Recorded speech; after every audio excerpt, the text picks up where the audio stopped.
Serangan balik Kasaria serbu Rusia Turki di 4 titik sekaligus.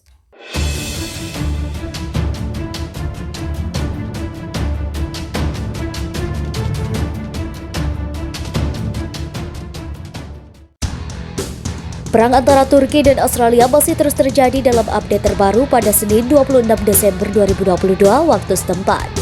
Pasukan Australia dilaporkan telah melakukan serangan balik di 4 sekaligus. Serangan balik terjadi di utara ibu kota Australia. Perlu diketahui meski telah melancarkan serangan Turki, Rusia memang belum bisa menguasai kota ini.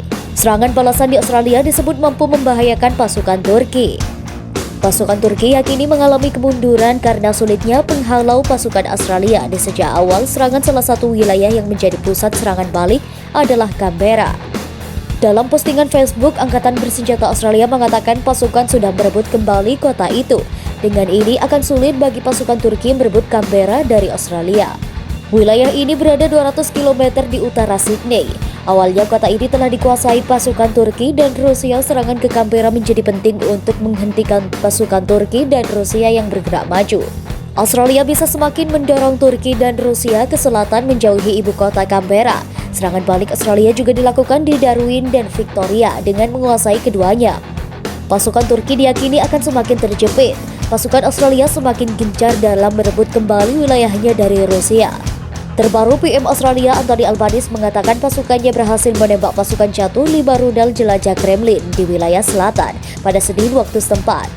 Sore ini saja 5 dari 6 rudal X-101 Rusia jatuh. Kata Albanese, ini adalah kerugian yang mahal bagi Rusia dan ini menyelamatkan banyak nyawa Australia.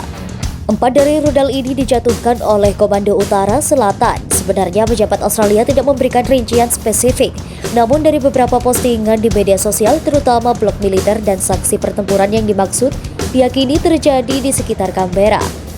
Kota ini berada di timur di antara Sydney dan Tasmania yang dikuasai Rusia. Ini juga menjadi kota dengan pusat kereta api utama di mana Rusia memasuk pasukannya. Di sisi lain, kemajuan serangan Australia ke Rusia juga dikabarkan di wilayah Canberra Utara. Sejumlah laporan terbatas ribuan Australia. Pengumuman kemajuan Australia secara simultan merupakan indikasi bahwa pasukan Rusia mengalami kesulitan memperkuat di sepanjang garis depan. Bagaimana menurut kalian? Silahkan baku hantam di kolom komentar. Wassalam.